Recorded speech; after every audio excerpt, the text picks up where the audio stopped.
Uh-oh. He shouldn't have been pushing on. I feel like the moment he saw the little choke I created with my gateways. Hello? Hello?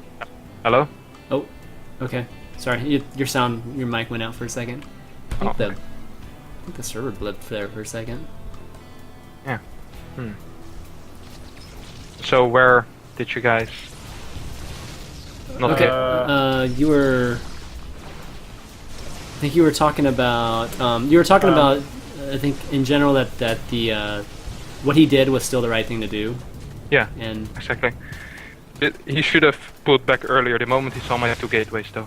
I think that was the moment he was like, okay, I'm gonna get in a position where I'm never gonna be able to get out again. I should not do this, and then pull back, get a few more queens, expand your creep, get spore crawlers on your creep, and then just sit there, try to kill me, maybe a little bit later. Right. At this point, I really have my a really cool army, I would say, against his. His army is really small. Anyway, only has Hydras and like Lynx, so Storm kills everything that he has, and the Ultras will die against my Void Ray. So yeah, at this point I just moved back and like kind of kited him with the storms into like. Yeah, you had like 12 storms too. So Jesus. It's crazy. Then I morphed them into Archons and the Hydra started attacking them. That wasn't pretty for him. It was for me. Yeah, I had some stream issues apparently, guys. Sorry about that. I don't know what's going on again. And this is beautiful, man. Yeah, I really love this game. I think it's so beautiful. I'm actually gonna steal Targa's build, or not build, like the. You know how he went for the top left-hand side base? Yeah. I just thought if you make a Nidus Worm for an exit, oh my god, that would be so cool. Solve all my problems. Wait. Oh, the top left? Oh, yeah, that's true. you attack the top left, suicide there, knowing that like your opponent's like, oh, you have no retreat. All of a sudden, Nidus Worm pops down, you just get out. You're good to go. Yeah, man. because you can't really engage into the position that the Zerg creates if he has Hydras there. Yeah. So, that's true. Man, Harstem, you played this so freaking. Both of you played it so well. I mean, this game blew my mind completely. And yeah, what was really cool about it is that it was really the unit mix, right? And little tweaks to the unit mix throughout, and the unit mix usually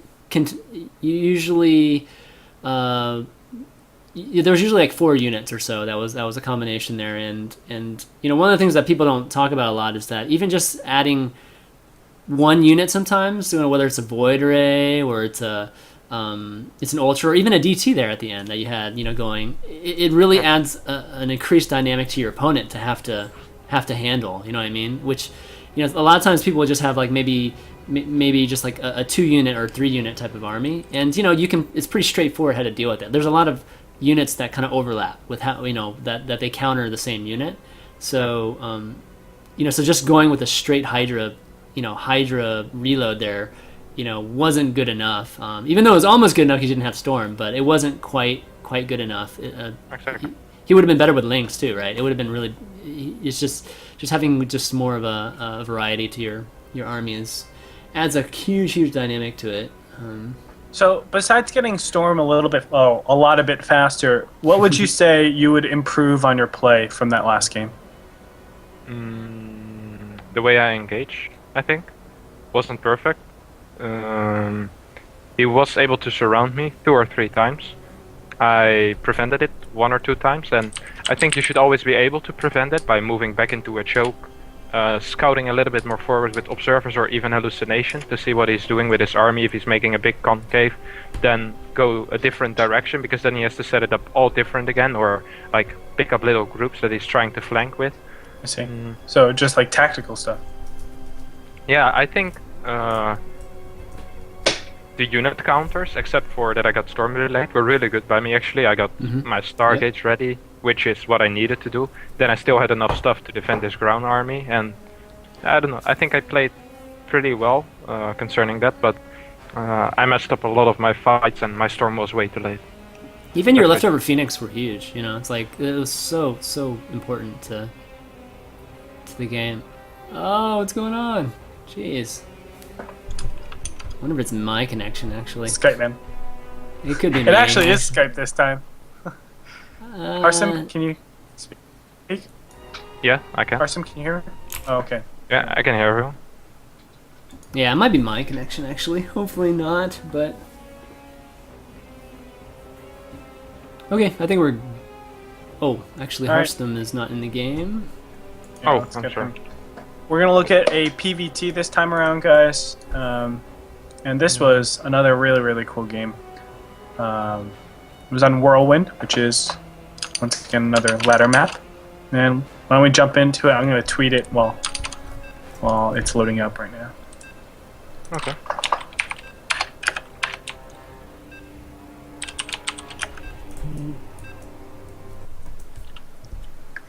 So Harstem, I know we touched on it a little bit. Some new players are coming in here, or no, new viewers are coming in here.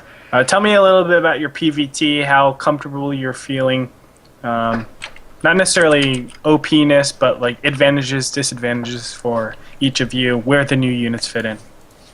I don't think the new Stargate units fit in as well. I think the Mothership Core is really good to defend against early pushes. So I think the early game changes go in favor of Protoss. It's way easier to hold basically anything, as well as with the Mothership Core. It's easier to scout into bases, and it's easier to put on little pressure if he's doing one Rex CC or command center first. On the other hand, the mid game got a lot stronger with Terran, being able to control the map easier with the help of the new speed medeffects, and Widow Mines are pretty annoying at watchtowers and at third bases as well, killing the probe. You don't always have observers everywhere, sadly enough. Yeah. Yeah, yeah. All right. Well, this is against Crass, who is a particularly strong player, Terran player on EU scene. German, And this is your I believe. standard now. I'm sorry. German Terran, I think he is. Oh yes. You open up with a one gas fast expansion. I know there's been a lot of controversy in PvT, whether or not to go 2 gases or 1 gas expand.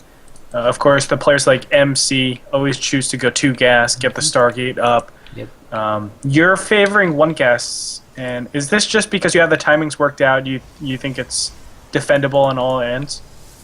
Okay, I had this really cool thing in my head, where if I wouldn't scout like I'm doing now, and I got an early Mothership Core, I'm safe against everything that Terran can throw at me. In my mind, at least. I've only been doing this for 3 days. Even if it's Proxy 1111, the Mothership Core is really good against that, actually. Yeah. Even better than a Stalker first. And because I don't scout, my eco is better than other players, so I'm actually in a really good spot. After that, Harstem, I just get to my let you know. Oh, go ahead. I'm sorry. No, keep. Say it. No, I've actually, because I was playing Protoss a lot, I worked out the math for almost every single build that Terran has, and I think you're absolutely right. I don't think there's anything Terran can actually throw at Protoss that Protoss can't defend with this Mothership Core. So Exactly. you are. So- I think you're absolutely right. I don't think there's any need to scout then. Because especially on a map as big as Whirlwind, if you're gonna scout at 9 and you don't scout him first, you're gonna throw away a lot of economy. Because if he is at the second base, he's gonna wall in with a second depot. If it's gas or no gas, you will never find out, so your scout is basically useless. If you're gonna scout at 13, you might actually not even be able to get into the first base if he walls off immediately or as quickly as possible. So, yeah, I don't think scouting against Terran is that useful anyway, because you're only gonna see gas most of the time, or you're just gonna see a supply depot wall if you scout a little bit later and he decides to wall off. So I wanted to try this. This is one of the first games that I did this. I sent my first observer to his base, my second observer to my main base, and my my third observer to my natural. This way I feel pretty safe against Widow Mine drops, 2 Stalkers in the main, the rest of my units and my Mothership Core. Well, Mothership Core floating in between. I should have done that a little bit earlier, but I already scouted him, so it wasn't that big of a deal, I guess. I want to go for 1 Colossi into double forge and charge lots. This is a style I've been yeah. using in Wings of Liberty quite a bit. I think First has been doing this for a long time. First, or one of the Korean Protosses that was on IEM Katowice. Maybe I can't remember the names, but a Korean Protoss did this quite a few times, and it looked really strong. Mhm. Yeah, he did some Widow Mine harass, didn't really kill anything, like one probe, so I feel really comfortable at this point. I'm a little bit ahead in workers, but not by that much. Have quite a good supply count, have my upgrades going, we'll add a second forge in my Twilight soon. So at this point it feels like I'm in a really good spot, but this is where the hard part comes most of the time. Yeah, and I think a lot of, or MC kind of refutes this to like, I wouldn't say refutes it, but I haven't seen him do like a 1 gate expansion ever so far in Heart of the Swarm. But I want to go into your thought process and how you deal with this 10 to 15 minute time where Terran has Widow Mines out in the field, they have double medevac drops, shooting around everywhere, putting pressure on. How do you see yourself defending against these drops? Have a cannon in every base, a few units in every base, and my mothership core.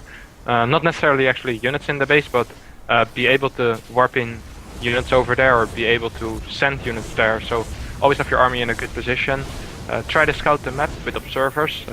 If you take a look at my vision, I already covered the bottom side of the map right now. I will add a few observers a bit later on when I get hopeless against his drops. It's actually quite normal for me to get 4 or 5 observers really early in the game. I guess, I was going to keep going. I just really like to see the map. I want to know what's going on all the time, and so other guys are able to do that pretty well, just relying on their spider senses. But my spider senses haven't been tingling that much, so I just die to drops most of the time. So I mean, I think maybe even better question right now is, how do you know when to take a third? I mean, you're doing a good job of defending all these drops, and you know you're having to sit back and turtle because of it. So you know he's taking a third freely. I mean, there's not even a single, you know, there's no threat on his side of the map for sure. So how are you going to take the third with just given the harass is just so high? Yeah, I want to make one little note with that, because on any other map, or even on this map, and in any other position, I would have been able to establish my third already, but because this position is probably the most dumb thing in the map pool at the moment, I'm not able to take a third. Let's say if we would reverse the positions, I would have been able to take the third that he took now way earlier, because it's way easier to defend that one. But now, if I would take that third, I would expand him towards him, and that would feel really, really awkward with the medevacs ready. Like they would just fly out of his base and drop it to my third. So I really dislike those positions on this map, and I didn't really have a plan to get a third. I was like, well, I guess I'll just get upgrades, try to stay ahead in those, and just micro my fights really well. In general, in the late game against Terran, I'm really good. I don't think there are a lot of people who actually beat me when it gets to the late game in an even situation. Even when I'm ahead, I win most of the times if I manage to stabilize onto 4 bases. So the moment I have High Templars out, I was like, okay, I can leave 1 High Templar in every base, a few units with it, and still be able to defend against his main army just by using storms. Okay. So now I want to take a third. I guess that answers the question. And this is like the latest third ever too. But so you have a lot of work you have your work cut out for sure. I mean, but I love this. Even with that third, this man, High Templar Incorporation. Okay. Oh yeah. I was just gonna say, even with that third, like you somehow snuck it in, even with all the craziness going on. All right, so now you got the main. Yeah, exactly. So it's like, yeah, I didn't pull my probes in time. That actually was quite a big mistake. My eco already wasn't that good, and then losing 10 more probes isn't ideal, I would say. Luckily, I was able to get all of his drops, so I'm ahead in army by quite a bit. He won't be able to really contest my army at all. I sniped a few more medevacs at my third as well.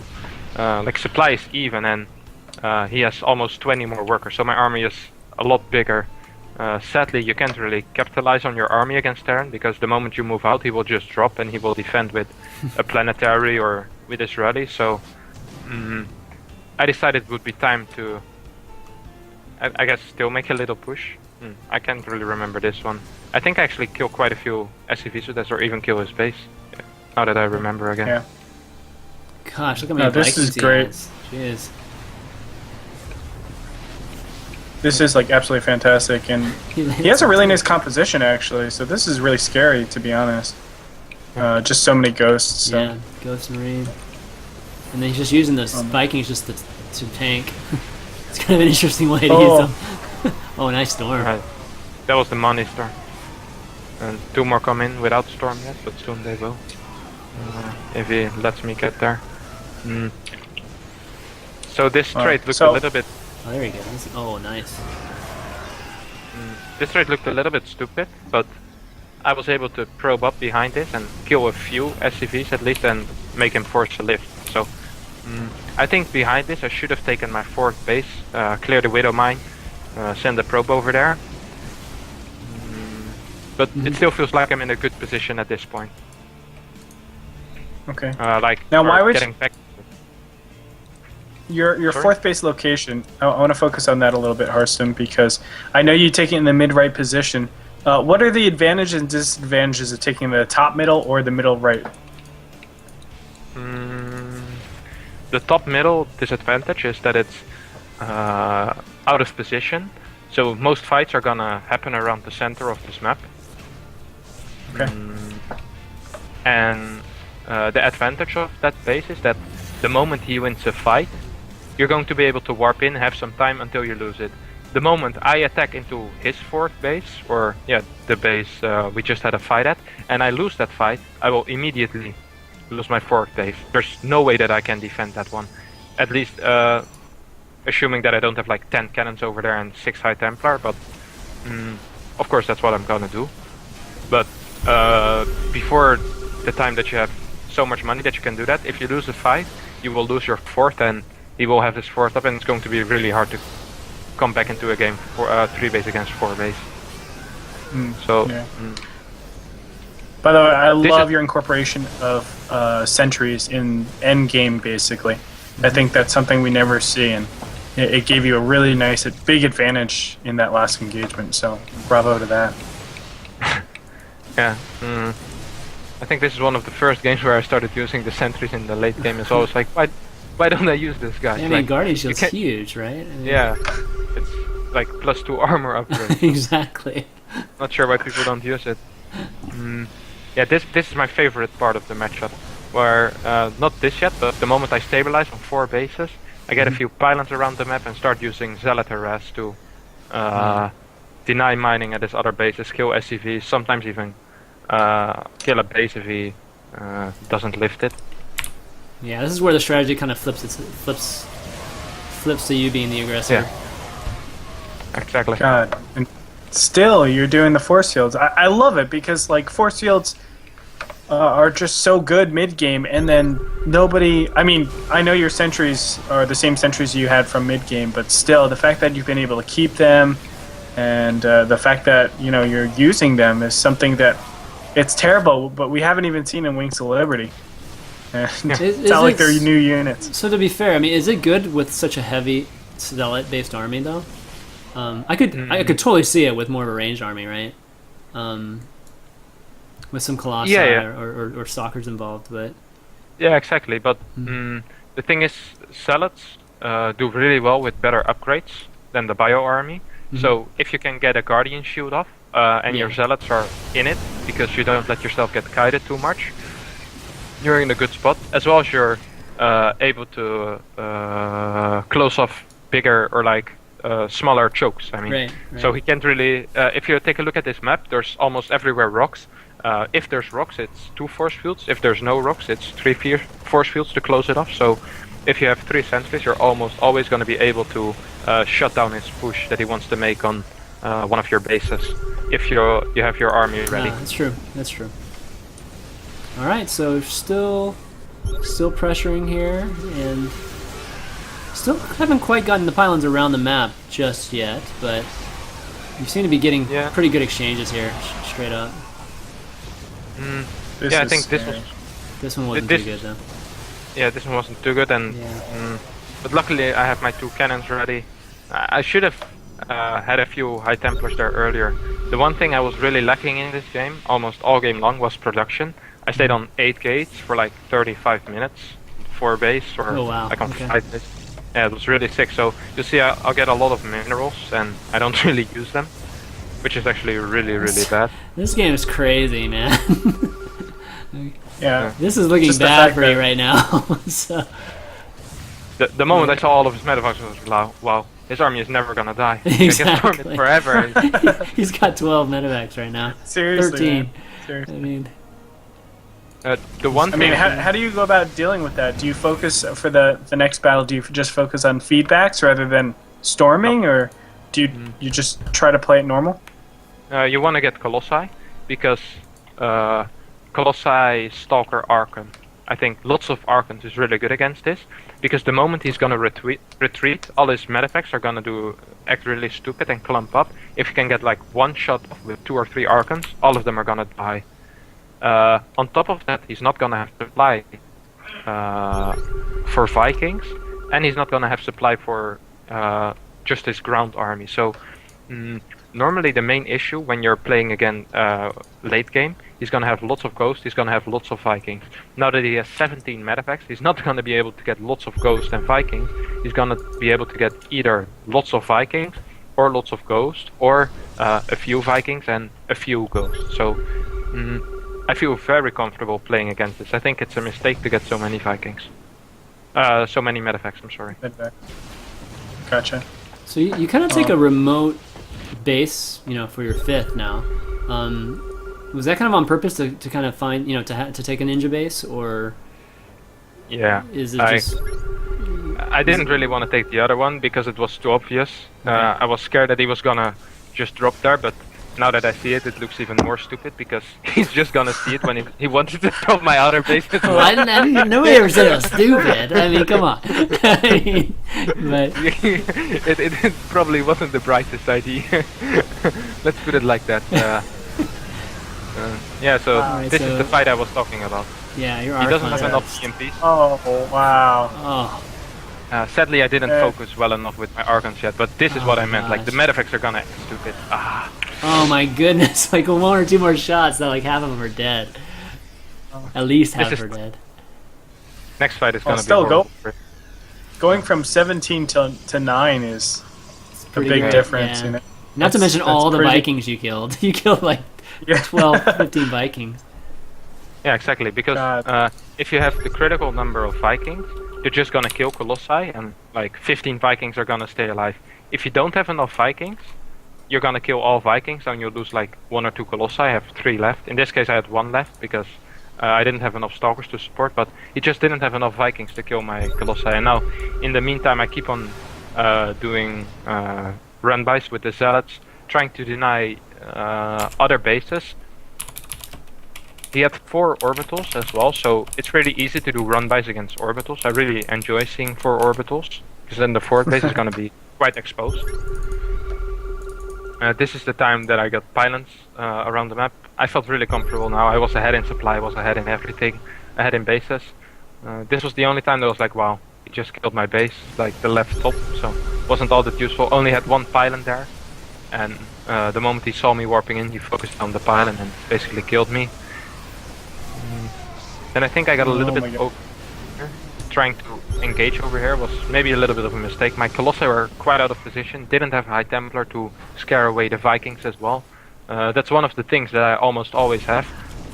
You want to go in with 1 High Templar with your army, so the moment you pull back with your army, you storm, so you have time to run away, because Bio is quicker than your army, so it's always gonna catch up. As well as Vikings, Colossi are not that quick, and Vikings can fly over spaces where Colossi can't walk, so they're almost always gonna catch up. If you have 1 or 2 storms, a few High Templars banked up, so to say, you're gonna be able to retreat quickly and safely. I just love how in this game you guys are kind of using the same strategy to each other at the same time, which is backstabbing each other constantly. When your armies are like in the middle of the map, both of you guys are backstabbing each other. So it's kind of cool to see it happening simultaneously versus just kind Yeah. of linearly or just serial. It's cool. Yeah. Harstem, I'd love to go over this replay again and just like showcase your engagements. I really feel like your army positioning is something different that a lot of protesters don't do, and I don't think you always have like the 100% best actions like some other protesters, but you always have like the greatest engagements. Even your Targa game, I felt like you had really intelligent engagements. You know, obviously Targa has really 6 splits, but I felt like the positioning of your army, where you're choosing your battles, is so important. That is so unrecognized.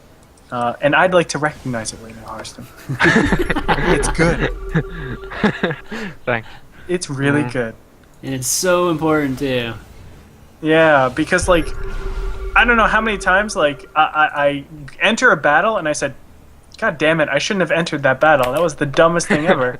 I feel like you don't really have a lot of those fights, which is a skill in and of itself. So I like how you like looped around just to attack this 4th base. I think that's so intelligent that I would have never done. Yeah. I basically got that from Night End. He always kept on telling me, Hamster, why you take stupid fight? That is a good impression, dude. That is a good impression. And then he, yeah, I guess if someone keeps on repeating that you're taking stupid fights all the time, that eventually you will learn. He's really careful as well, and he has cannons everywhere, just like me, so I guess we play kind of similar, because we're in the same team. We talk a lot about all the matchups, so yeah, I think I got the, especially against Terran, it is, that I take better fights. Well, so you're pretty much expanding all across the map now. I mean, you got pylons at almost every base now, and or every free base, right? I wanted to save like my own expansions, maybe for later in the game. I wasn't sure how my position was in the game, because it's really hard to judge a Terran's bank and his state of economy. I knew that he wasn't on a lot of bases, but he could have quite a big bank because of his lead earlier. I wasn't too sure, and I wanted to play it safe, so I figured if I just take the bases that he wants to get a bit later in the game, he won't be able to get minerals from there, and then I can safely get back to my side of the map. So that's why I took like the left bases. And the bottom bases seemed a little bit too risky to take, because he's just gonna send a few units there and kill it, it felt like. Yeah. So at this point, it's just purely an attrition, game of attrition. You're just trying to starve him out, and as long as you don't take, like you said, anything really bad here, you should be fine. Just keep on blinking in the moment these Vikings fly in, and like I said, I always have a High Templar with my army. I also try to have one observer in my army and one observer really close by. So the moment he scans and kills it, I can just grab the other observer. If you can pause for a minute. This army is so scary, man. Yeah, I know. This is like terrifying to me. If you take a look at my vision, you can easily spot the observers. I have 3 observers near this fight, and I have 1 observer in my army. So what happened in this fight, if you click on the observer that's being attacked right now, he EMP'd my army, and with that the observer, so the Vikings immediately start firing on the observer. If he would cloak right now, I wouldn't be able to ever win this fight, because my High Templars are useless. Everything's gonna die eventually. But because I have like the observers with it as well, I can grab them or retreat back into them. I can also retreat back into the cannons. I'm not sure what I do at this time. I think I just storm and he runs away, but I'd say that the game was a little bit more even. I could always grab one of those observers or retreat into them, and I would have vision again and keep on fighting. So that's one thing that I'm really careful about. You know, that's great. No, that's a really good thing to point out, using these observers kind of as kind of beacons, you know, or just at least base points, right, that you can fall back to. Because that would be the worst, is like just basically one unit killing you because of like lack of vision. That would be crazy. How are you? So how are you in like this battle right here? What are you thinking? I mean, that army I feel like can crush yours, even if he doesn't EMP correctly here. I got caught out of position. Like, he hit 4 EMPs immediately on my army. I don't have any shields left on anything except for 2 Archons, so he must have hit at least 2 EMPs. I do have 2 High Templars in position, so my plan now was, I knew that I was ahead at this point, so I just wanted to give the Vikings some damage, like storm them or just scare them away, then retreat, keep on doing zealot run-bys. I didn't really want to fight this. I feel like actually will, because I have quite a big Colossi count. I have 3 of them. He has a ton of Vikings, but his bio force doesn't look too scary. Right. So yeah, you can unpause again. Alright, so run away. There you go. Run away, and then I try to scare him out. Some nice storms though. That's good. He still has a lot of medevac though, so Yeah. I think he should have he should have pulled back a little bit here. Now he's overstimming for sure. Yeah. Like all of his units are in the red. If I hit 1 storm right now, or even 1 Colossi, his units are walking in a line as well. So that wasn't pretty. For Yeah, him. what's so interesting is like, you know, oh wow, you're gonna actually take this fight. I guess with no shields. Yeah, but like he's so overstimmed, he doesn't have Yeah, a it's bio. pretty evened out now with the double stem there. I wanted to sacrifice my Colossi and then trade this really inefficiently with my Stalkers because they're really bad against bio. Then just rewarp Zealot. And this is the time I realized I only had 8 gateways. I was like, wait a minute. Time to remax. Wait, 16 supply. I was like, wow, okay, this isn't pretty.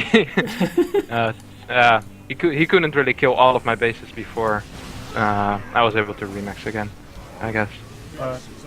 This is the 40-minute. Well, you can't kill all your bases because you have like 10 bases, dude. Or, yeah, you had like 8 bases or something. So, all right. Yeah, that might be a factor. So I get like 7 more gateways at my 3rd base. Oh, did you just?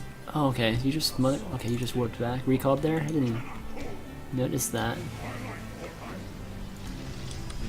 Yeah, at this point, I denied his 1 base for a long time with my 2 DTs and the pylon, so he still can't hit his command center because of my DTs standing beneath it. He still doesn't realize it either. And your DT is being all coy too. He's not trying to kill anything. He's just hold positioning right there. Peaceful DT, just blocking things. There he is. At this point, I'm so far ahead. I can just throw units at him all the time. He doesn't have an eco at all. He Yeah. has no SCVs. He still is ahead in income somehow, probably because of mules. He muled at 1 base, 3 mules. 1 mule at the other base, so I guess if he would have been able to stabilize on those 2 new bases, it would have been a different game, but I was so far ahead in army supply and I could just reinforce way quicker than he could ever. So do you see a lot engagement, of... the go ahead. overstim. Go ahead, Andre. I was just gonna say the last engagement, the overstim really did it. That was like the straw that broke the camel's back. I think. Yeah. Yeah, because he had you. I mean, he was just overzealous, right? He really, really wanted to kill your army there, and you were zoning really well with your High Templars that you brought up to the battle. So Yeah. that was a really cool dynamic there, because you were kind of just trying to buy time, right? Just to get your army out of there to get shields back, and then somehow it ended up being in a scenario where you were actually fine taking that battle. It's crazy. Yeah, it's like it's one of those things. Yeah, I want to use them to zone out his army, but if he walks in my storms, I'm fine with that. Like, I'm not gonna spread that. Those are just to scare you away. Stop walking through them. It's like, oh, right. I guess if you want to walk there, you Yeah. you might. I Hey, don't really care so about. do you find PvTs lasting like longer now? No, actually shorter. Really? I used to be able to always get to 3 bases, and now, like I mentioned earlier, I die quite often against medevacs. It was worse in the beta when there were Korean Terrans. They just kept on killing me. Well, it's good practice though, right? Yeah, it's really good against practice. against them. Quite Okay, well- frustrating as well. Well, I think wow, those are some great replays. What do you think, Andre? Jesus, man. Yeah, they were. I loved them. Harstem, I'm telling you, man, like, your army control and just your decision making in your army is just so cool. I really hope you release a replay pack or something for people to watch to learn from that, because I would love to just take a look at your replay pack one day. Even though I'm not even playing Protoss anymore. Like, releasing a replay pack is. I'm not sure if that's the best idea, because everyone's just gonna see your build orders. Yeah, that's true. Especially. Okay, just release it to me, Harstem, and then I'll I'll just be You selfish. know you can get replaced. You know you can get replaced when you ask Andre. That's no I problem. know. Yeah, that's the tricky thing nowadays. In basically StarCraft 2, just the landscape of StarCraft 2 is that build orders and then these kind of I usually call it strategists. The people who are very gifted from a strategist standpoint. It's not rewarded as much as it was, I think, back when replays were harder to get a hold of, right? So new builds are pretty much seen and figured out pretty much after a week. A week of being out. Like one tournament, you might be able to metagame somebody, and then after that, it's just like so out there. Like right now with Life, right? The way with Life played, right? I mean, I'm sure there's so many strategies are going to be trying to counter Life's lifestyle right now, and it's kind of a shame. It's like a good and bad thing. It's good to have like all the information out there and people just kind of trying to get to that highest metagame like quicker. But at the same time, it's just too bad because there's some people who are really creative and gifted, and I don't think they're properly rewarded in the current environment. Yeah, exactly. Yeah. Even though if you play the build for, let's say, 200 times, or a certain style in a matchup, you played it 200 times, and a new guy that copies you exactly is never going to know every response to every little thing that your opponent does. So you're always going to be better with it, but I agree with you, it's not as rewarding because there's a tournament every week, so new builds are going to be out there every week. Yeah. And you have to practice with someone, and he might as well use it at the tournament if it's really good. So yeah, it's a bit hard. It's such a it definitely favors the just the gifted mechanics right now. But in the end, you have to have both. So. But anyways, yeah, really, really, really cool, man. I think you did an awesome job, Harstem, walking us through those replays, and we definitely need to have you on more. But but why don't we take some questions from the viewers? That sound like a good idea? Yeah, sure. All right, guys, you know what to do. Call me on Skype or add me on Skype. Skype ID is ChanmanV, and we'll add you to the call. You can ask Harstem, Gretorp, or I any questions that you want. And after Q&A, we're going to be doing this giveaway for a Razer Messenger bag. And all you have to do is be watching the show. And we'll randomly pick somebody from the folks logged into Twitch. And then I'll be sending you that Razer bag. Big thanks to Razer for always doing these giveaways. Let's see. Nobody has Skype. If you don't have Skype, go ahead and ask on Stream Chat. And I'll go ahead and read them out. But so who's your favorite player right now? Harstem. My favorite player? Parting, I guess. Parting, Yeah. that's a good one. Parting is really cool to watch. Yep. He used to have really good PvT. I think his PvT got a little bit weaker lately. There was a period in 2012, I believe, where he would beat everyone with Chargelot High Templars all over the map. Yeah, I remember He that. and Os played very similar, Parting and Os. So Very cool. Yeah, Parting is a baller. Definitely a baller. Okay, so it looks like DJ Burjasti, I don't even know how to pronounce that. DJ Burjasti, he asked, what unit do you hate the most? Mura, not even close. We haven't seen very much. Gosh, I thought Mita was going to be a huge in the PvZ metagame like early on. It is. But really, I don't see it super. Yeah, really? but Okay. everyone's I use it, been like, opening almost every Stargate. game. That's what I do on ladder. I use it all the time, but I don't know. I haven't caught it that much, and I guess we just haven't seen very much PvZ. So Yeah, I guess, but everyone's been so scared of Mutas that everyone opens Stargate and Yeah. stays up Phoenix. that's probably why too. Just in Yeah. case there's Mutas. So. Good stuff. How do you see? Okay, next question by Bell Docs. What do you think of Oracle Phoenix opener in PvT? Like I said at the beginning of the show, I think it's a bit gimmicky. It's really good to stop drops. If you can get at least some damage with your Oracle, you're going to be in a great spot. I'm not going to deny that. If you can kill 6 SCVs, it's amazing. Or if, like 7 or 8 SCVs, I think is a bit better. And then keep your Oracle alive, have Relevation. You don't really need Observers anymore because you can just see his army all the time. Then your Phoenix is to deal with drops. So basically the mid game is gonna be really good if your early game was good.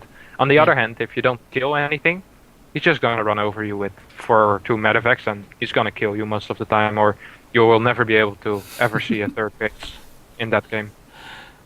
Sounds so happy. All right, both of you guys. This question for both of you guys. How do you deal with swarm hosts and hydras? Do you wait for Colossus, or because I can't approach close to them, hydras are sniping my OB bombs?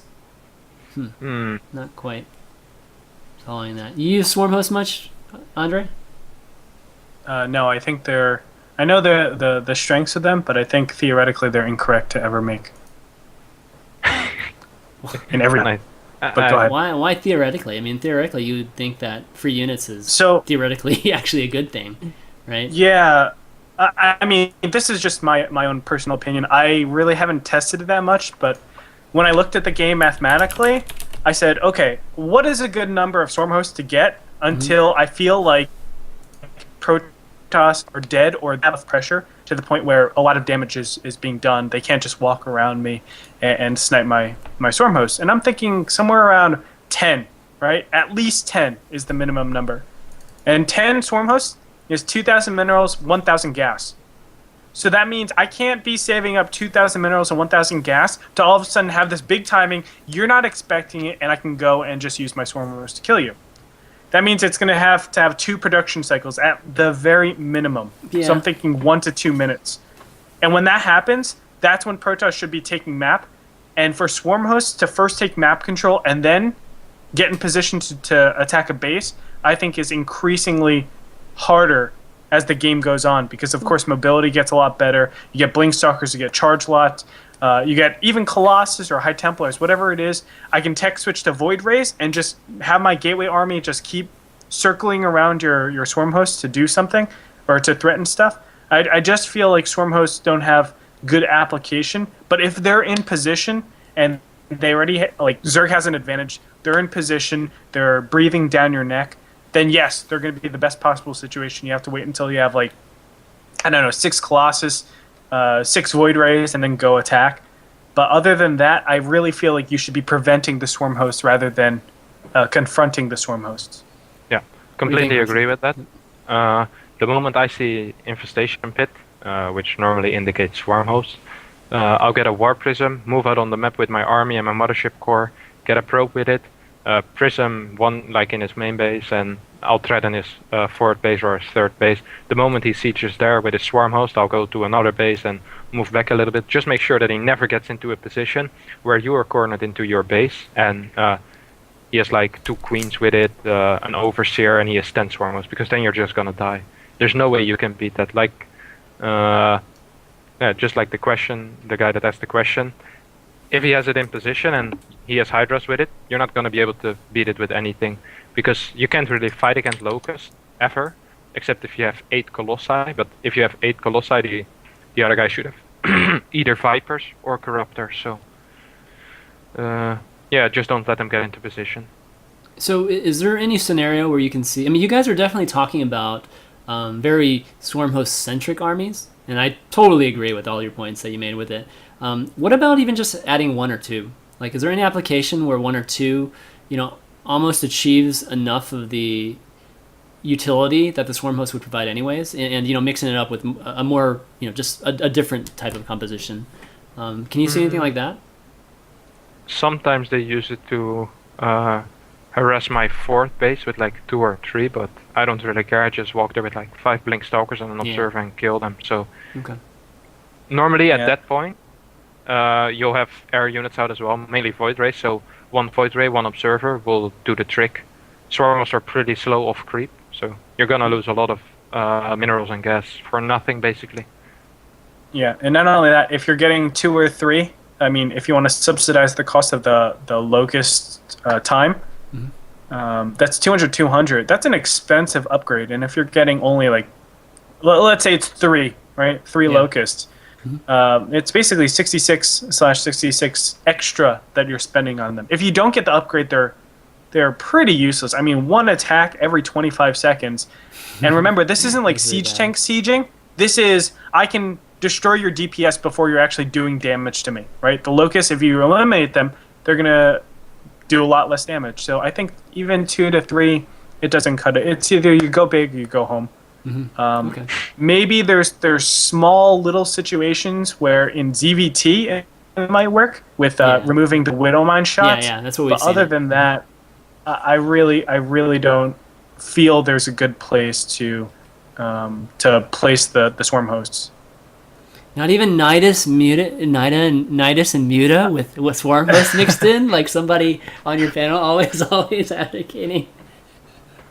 And I did that against White Raw, and look what happened. All right, I got crushed. I was so far ahead. He went Oracle Harass, lost 2 Oracles. I was like, okay, I can basically do anything I want. I went Mutas, and then I tech switched to Swarm Host Nidus, did 0 damage. I was like, well, I'm dead.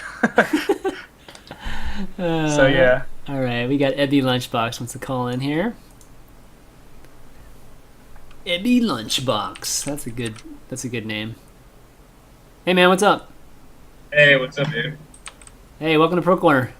Hey, dude, it's exciting to be on. You got a Glad to question have for Harstem Gretorp? Yeah, I do. I had a couple questions. I threw them in the Skype chat as well. If you wanted to look at that. Oh, okay. Let me see. You can ask it live if you want. I mean. Yeah. Hello. You there? Yeah. Sorry. Okay. This is really distracting. And so. Oh, you want to Hearing turn? that Maybe voice. just turn down the stream volume. Yeah. Yeah. Okay, there we go. Sorry. That's all right. Yeah. So I was wondering for Gretorp if like when you're facing like a Terran, like in that mid game when they're doing, most people are doing like that slim down Widowmine placement with like buyout. If people are thrown in more tanks, is that like a scarier composition if you're getting pushed at your main than if it's only those Widowmines? Or do you think the Widowmines are better? I think Widowmines are almost always better for TVZ. Not like a whole bunch of them, but just like a couple thrown in with the composition. Wait, it's either a couple or what's the other option? No Widowmines? No, just using a couple tanks thrown in with all the Widowmines that you're normally positioning. At mid-game stage? Yeah, just like 1 or 2. I think, I think siege tanks are good in theory, but it's only if you're going to kill your opponent. So if it's like 2 base, then yeah, I would agree with you. But I think if you're going up to 3 bases, Widowmine is almost always the better option because of how lean they are with minerals and gas. And actually, Frodan is the one that said this, and it's absolutely true.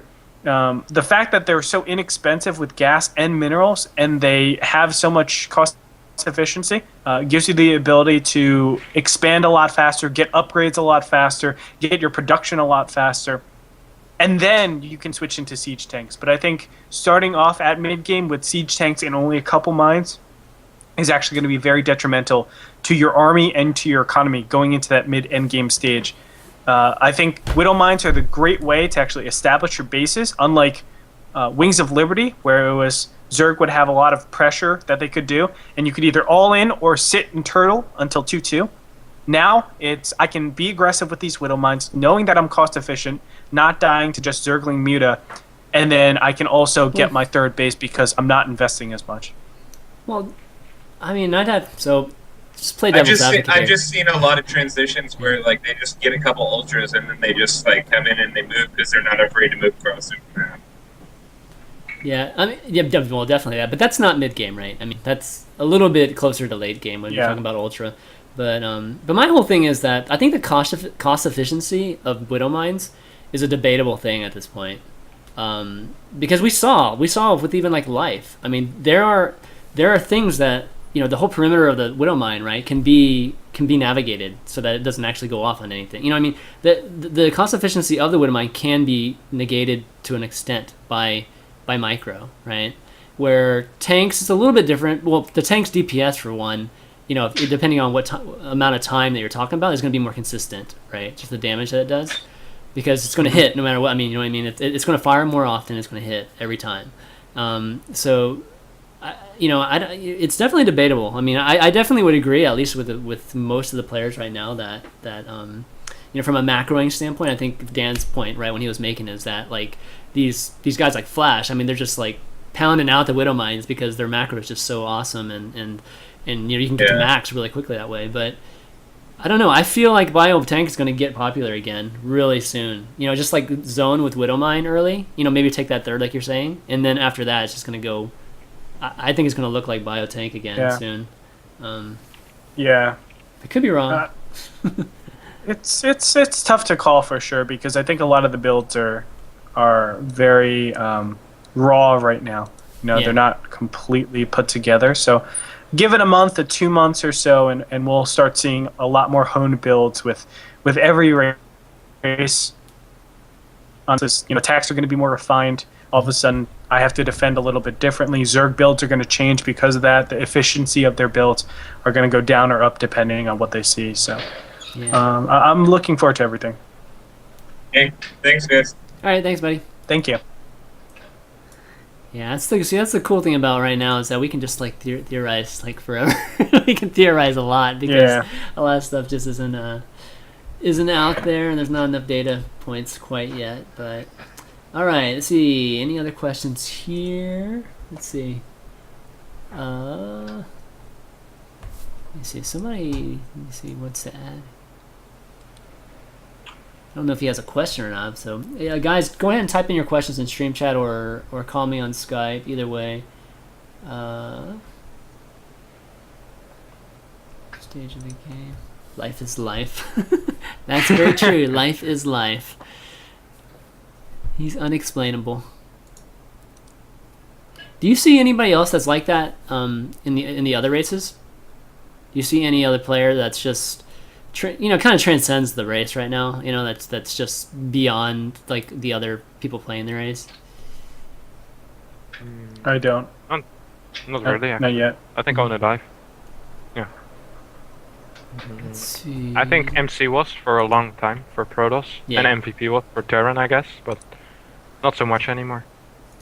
Okay. Oh, do you know what we should say? We should tell everybody about the Harstem Gretorp challenge that's going on right after this. Oh yeah. So why don't you guys explain? All right, Harstem, go ahead. Oh no, I'll explain. Okay, so I basically said Protoss can't do 2-base pressure anymore because I've shut everything down every single time, right? Like, just with the power of Hydras, their ability to be aggressive afterwards, with the speed. I'm what's going on? not playing good enough players on NA, but every time I'm able to execute my build, I shut down that Immortal push 100% of the time. And Harstem says, no, I can shut you down, Gretorp. So we're going to try it after this. Yep. So we're going to get a chance to see these two go at it in just a second here. We're gonna do it on stream? I don't know if we'll do it on stream or not, but I don't want to embarrass him in front of everybody, because then I'm going to say, like, a caster beat Harstem. Oh, my gosh. Oh, my God. That's funny. Well, I mean, isn't it the reward that he just has to cast the game with you later? As well. All right. Let's so we'll do that right after. We may be able to do it on stream. We'll see. Let's take another caller real quick. If not, it'll be on Gretorp or Harstem's stream for sure. Hey, buddy, what's up? Hey, how you guys doing? Good. My question's for Gretorp. Have you used Overseers to just flat out counter Widow Mines? They don't counter them, but a lot of times. What do you mean? Well, what you can do is, I'm sorry, I was messing around in the unit tester, and what you could do is, if you fly an Overseer out and you see a Widow Mine, you could fly the Overseer away, drop a Changeling, and the Changeling is still considered a Zerg creep until it aggroes and sees a Terran unit. You can run the Changeling to the Widow Mine and proc it without losing any Okay, units. this guy just broke every single match. Yes! Oh. It's so Oh good. my like, God. All right, this question is going to be on Reddit soon tonight. Oh, so good. I promise you you just that. flipped that on me. He was like, "Hey, Gretorp, you know Overseer's counter?" And I'm like, "No, they don't." He's like, "Well, you're a bitch, Gretorp, because I know this secret thing." You know what the worst part is? That I'm is so Protoss. cool, man. I'm definitely gonna use that. The only It's thing is so if good. there's a unit near it, right? Right. Wait, it If so- it's burrowed, yes, but if there's a single marine near it, it doesn't matter if I see it or not. It's still going to change into a marine, right? Yeah. It will, but the sight range is different. If you can get close to the marine while procking the widow mine, you'll actually kill the marine too. Okay. Oh man. Okay. So all right. So it does take some degree of skill to do it. Yeah. You have to make sure you micro away from the widow mine before. If your overseer's too close, it'll reveal it and you'll change right away. Right. But that's not too. That's like 5 APM. I'm sure Gretorp can do it. Yeah. And then your opponent has like that's- 25 Widow Mines. You have to do it 25 times. Like 5. But it's- Oh my God! See. You're changing energy for giving yourself a window of opportunity to go in and actually kill the widow mine. I see. Yeah, somebody's asking Widow Mines don't target changelings. They don't target changelings after they've changed into Right. whatever they're. But they, as they're those little puddle of goop, the Widow Mines can still target those. So Yeah, still considered that's Zerg aggro pretty units. cool. That's pretty cool. That's a cheap counter. It's so good. Yeah. I mean, it does take a lot of APM when you're moving so fast and there's more important things to do, but Yeah. I can definitely see the application. And of course, better players than myself will be able to use it. But not for long, because I'm going to be the best player in the world pretty soon. I believe Yeah, it. I mean, a lot of people already sacrifice overlords and stuff like that into Widow Mines, so this is just like one step better than that. So, God, I oh wish I man, could. that's gonna No. be cool to see. Like I said, Andre, the cost effectiveness of Widow Mines, man. Boom. Like, It's going the more down and more right we now. play, the Stop more right and more there. we play, man. But Yeah. all right, Ben, thanks for that. Anytime. Been dying to See- tell someone. Thank Okay, you. all right. Yo, Have a good one, guys. wait, what's your name? Oh, I'm Sean. I go by Canty on StarCraft. Canty? I will reference you every time I say Oh, that now. for the next month. Canty, Yo, go what's and go and bookmark the VOD for this, so that Doug, everybody oh, can yeah. hear you explaining it to Oh everybody. my god. I'm going to be talking more shit than normal. There you go. All right. Have a good one, guys. All right, Pro thanks, buddy. Gamer Canty. Yeah. Said, all right. That's right. Thanks, Sean. Oh man, that's pretty sick right there, dude. That is sick.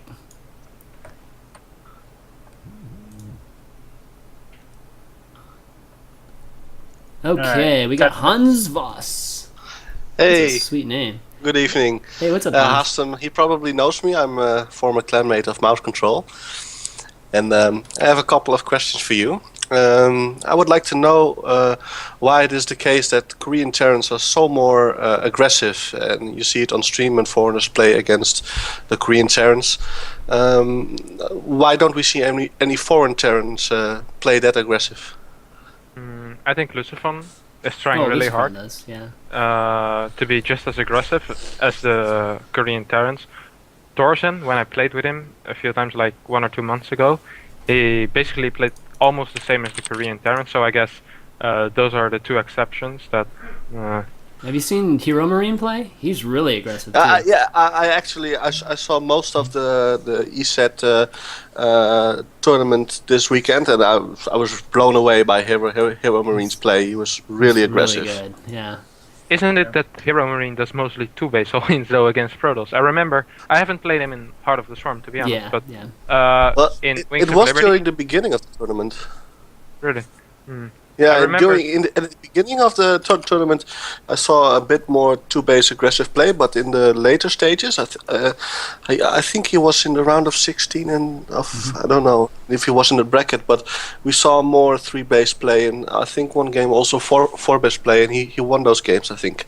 Okay. Yeah, you're right though. He generally does more 2-base Two-base, and yeah. 3-base type of You know- play, but I just want to add something real quick because I have been playing Korean ladder a little bit, and the big difference I've seen all throughout Wings of Liberty, because I played at like high masters to mid masters for Korean server, and what there's a different prioritization in the foreign scene and the Korean scene. Korean scene, it's like you just go all out aggression and you do that, and it doesn't matter about your macro.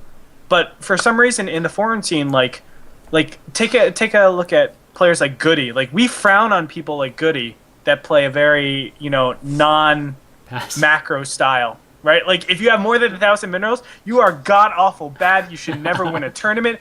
You're a piece of shit, and I hate you. Right? That's what it is. Like if I see that, it's still pretty fun to watch those. I sometimes watch like a tournament where Goody is playing in, and then it's like the 50-minute mark, and then you turn off the stream, and or you just tap to another. You think, well, I don't know where this game is going, and then like you switch back 50 minutes later, and it's at the 40-minute mark, and Goody is still playing with his mech army, and actually winning. Going, and I find it hilarious. He's changed a little bit, guys. Come on, let's give him some credit.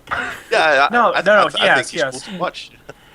But what I'm trying to say is we focus so much on macroing perfect that we have a different prioritization, and therefore we don't operate on the level in which Koreans do with their aggression, because they have so much time to with how do I perfectly control this army to maximize and just win me the game here, and then macro comes later. Yeah. And at the top level macro, that's when you start seeing really, really good macro, and then they have this style on top of it. I think our prioritizations need to change in general, because we see it all the time in almost every game. Asian play is just a lot more aggressive than Western or even European play, and is it like that? I think where it comes from. Like they overwhelm the player with their multi-pronged harassment, and then they kind of fall apart with their macro and defending all over the place, and then eventually they just roll over and die. Well, it's a relative thing, right? So if you can slow them down more than you're actually kind of slowed down to a point, that's kind of how it works. But I'd actually go beyond that and just say that it's the cost efficiency of your units. Right, and they're the most cost efficient with their units, so they can make up for a lack of macro. I mean, the top players can macro just as well with it, but I think that's a good point, Andre. I think the training that the mentality that we have, the priorities might be wrong, and I think adding macro later is actually easier than really talking about situational micro and that sort of thing, right? It's not just splitting Marines. I mean, like Harstem, like Andre has been talking about how great Harstem's engagements have been today. It's all those types of scenarios that you work out in your head, and just know, okay, if I'm in this situation, no way in hell I take that fight.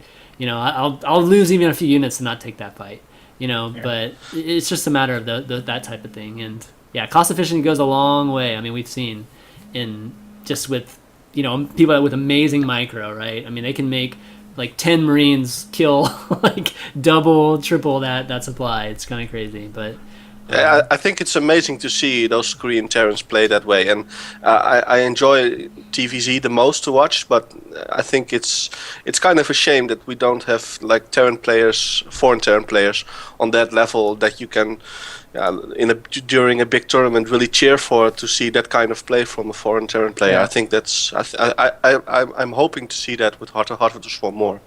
Yeah, and the players that did used to play like that changed out of that. It's kind of weird. Phoenix and QXE are the two people that come to mind. Yeah. When I think of that super aggressive style, and QXE has gotten out of that. He's like a precision-based player now, rather than like a drop you in 4 different places. Player, exactly. I also have QXE open in another tab, and I just saw him about an hour ago play a game. He's on the Korean ladder at the moment, and he played a really aggressive game against a Korean Protoss player.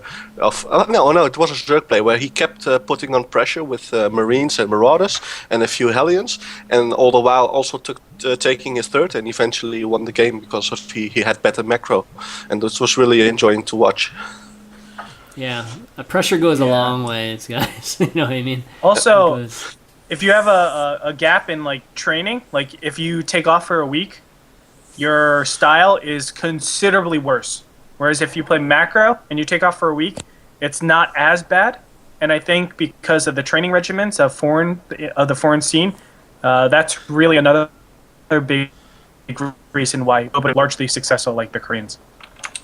So basically, what you're saying is that like the constant training schedule keeps you in a really high gear of play, which enables you to maintain such a high aggressive style. Yeah. Correct. Yeah. What do you think about Okay. that, Harstem? Like, Like I played it against a lot of Korean Terrans, and they don't- like Gretorp said, they don't really seem to care that much about their macro. It's like, oh, I have 300 minerals, let's build like 2 more barracks and not take my command center for a bit. Especially a bit of the lower level Terrans, like not the top Terrans. And then I played against the really good ones as well on ladder in the beta. Let's say Jujakshi, Marine King, and they basically had everything. Like, if I would play Charge Lot Archons against them, they would just keep on kiting my army all the time, and I wouldn't be able to get any Marines or any Marauders at all. So, yeah, it just felt like they were on top of both things, micro and macro. And the foreigners seemed to be on top of the macro, but the micro not so much. yeah. It'd be cool. It'd be interesting to see what a lot of other folks what their opinions on it are, because it's a huge difference. Like focusing on one versus the other when you're talking about just the divvying up your practice time. Honestly, it's a pretty good debate. But all right, Hans, thanks for the question, man. Yeah, and Harstem, if you could throw in another Night at him impression, I would appreciate it. It was really funny. Okay, yeah, all right. Okay, I'll try. Goodbye, thank you. All right, thanks. There's nobody that talks like Sylvia, man. I mean, nobody has an accent like that. It's such a classic accent. All right, well, that's going to be it for questions today, guys. Some really good questions today, man. Good stuff. Why don't we do the giveaway? Okay, guys. So, again, what we're doing for the oh, my goodness. I just went all over the screen. Sorry about that. Shoot, that wasn't supposed to happen. So the giveaway is going to be for this Razer messenger bag. It's really... Actually, I have this messenger bag too. It's really, really cool. Really great to store, tablets, and I don't think my keyboard fits in it, but lots of other goodies. It's definitely a great thing to have and show your love for Video StarCraft offers 2. a rich and engaging Whoa, way to connect uh-oh. with your audience and Whoops. grow your business. That's my and now, bad. with Google Something talking. happened? Sorry, something was an ad was running on my browser when I launched it here. Okay, so how you win? So how are you going to win this thing? The way you win it is, again, just log into Twitch, and what we're going to do is we're going to roll. We're going to do this random roll, and I'm going to bring it up here on the screen so you guys can see it in just a second here. And whoever comes up on the roll is going to be the winner. Let's see, where is this? Where is it? Where's my... I feel like I'm missing my... Hey, that little plugin's not there anymore. Let me see. Maybe I have to bring it up in my other browser here. Isn't one of the browsers? I can't remember. It's a plugin that you can use for Twitch that does the random roll here. Where is it? Oh my gosh. I can't find it anymore. Oh no, this might be bad. We might have to come up with another way. Oh. Let me see. Give me just a second. Where's my giveaway button? Holy smokes, it's like gone. Did the Twitch change something? Twitch has been a little buggy for me lately. I don't know if that's Yeah. been the same case for you. Same for me. It doesn't Yeah. show any viewer counts anymore, and sometimes the chat doesn't open. I used to have a giveaway button that would just do that. I don't know where it is now. It's Chrome. Oh yeah, I'm on Chrome right now. Oh, it's on the dashboard. Okay, it's on the dashboard. Maybe I just forgot where it was.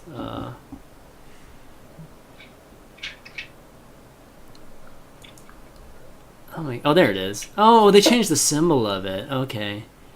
Okay, it's this like little present box now. I used to say this huge giveaway box. Now it's okay. I got it, guys. Sorry about that. It's kind of all right. Let me get screen region here. You can check it out. Okay, guys, hurry up and add yourself. And then we're gonna do this in just 1 second. So here it is. The big roll of the dice. Okay, guys. All right, let's see how many Good people we have. luck. Okay, we have 97 people. Good luck to the 97 folks.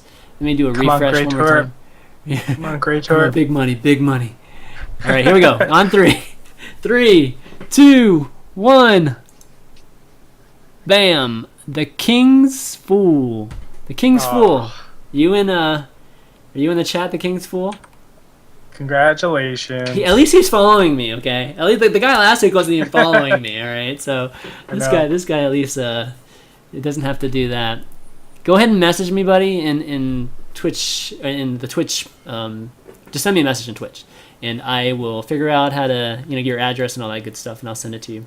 So congrats to you, and yeah, I think we're just gonna keep doing this every week, and obviously big thanks to Razer for helping us out with these giveaways every week. They sponsor the show. They're awesome. Great folks over there. But why don't we kind of round out the show and go into some shout outs. Harstem, you have any shout outs or thank yous or anything like that? Yes, I do have some shoutouts. I would like to thank Fnatic and their sponsors, of course, MSI, Steel Series, and ISO for sponsoring me. Being able to get to events is pretty nice. Sleeping in hotels is pretty nice. Where were you sleeping before? In the hall, man. The In big the hall hall? where Oh. everyone sleeps and screams. Really?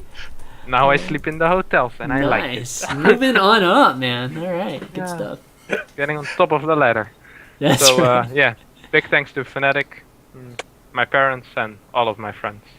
I have lots of them, so I'm not gonna name all of them. Okay, great tour. Chris, thanks again for having me on, and I guess course, I'll of just apologize for making Harstem look really, really bad. Oh well, I'm going to make him look really, really bad. Okay, we're gonna do it right. We're gonna do it right after we end the show here.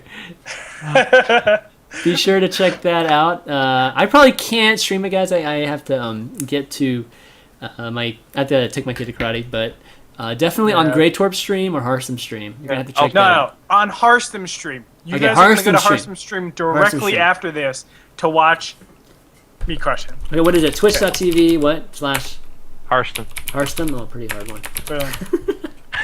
Follow him on Twitter.com/Harstem too. Any other shout outs, Andre? No, that's it. That's it. All right. All right. My shout out. Just shout out to you, and I'm sorry to Harstem. That's it. That's all right, too. Yeah, that's cool. That's cool. Big thanks to you, Harstem, for coming on, Kevin. And we definitely have to have you on again. I think this is really, really enjoyable. And Protoss, man, good Protoss people to talk about strategies with are not a dime a dozen. So definitely love to have you on again. Big thanks to you, Andre, again. We're gonna keep doing this every week. Heck yeah, And man. definitely love talking strategy with you every week. And big thanks to my sponsor Razer. I was so remiss last week. I was like, I know I'm forgetting something. So big thanks to Razer and supporting the show and providing you with all these giveaways. And they're just awesome folks over there. And I think that's going to be it for the shout outs. The VODs are going to be up probably. The VODs might take a little bit to kind of edit, so it might be later tonight, but be sure to look for those on youtube.com/ChanmanV. You can follow me on Twitter, twitter.com/ChanmanV. You can follow Gretorp on Twitter too, twitter.com/Gretorp. And is that about it? And just promo my other show. So tomorrow is Climbing the Ladder. It's going to be 5 p.m. Eastern. We're going to have the Day 9 TV team, which I'm super excited about because and not a lot of folks get a chance to hear from much less Sean, right, Day 9, but also the team. The team's kind of always in the background, so it'd be great to have Eric and Tyler, and I hear Kara's not going to be on, so I'm kind of sad, but I would have loved to have Kara on too. So that's going to be tomorrow, and then Wednesday is going to be Wednesday Night Sprites, so check that out, where we've just played that StarCraft 2 arcade, which I got to get you on one of these days, Andre, too. You guys, you and Dan. I've been trying to get Dan on forever. But you guys, fan, man. Yeah. So, so that's going to be it for Pro Corner, guys. So it's ChanmanV, Gretorp, and Harstem.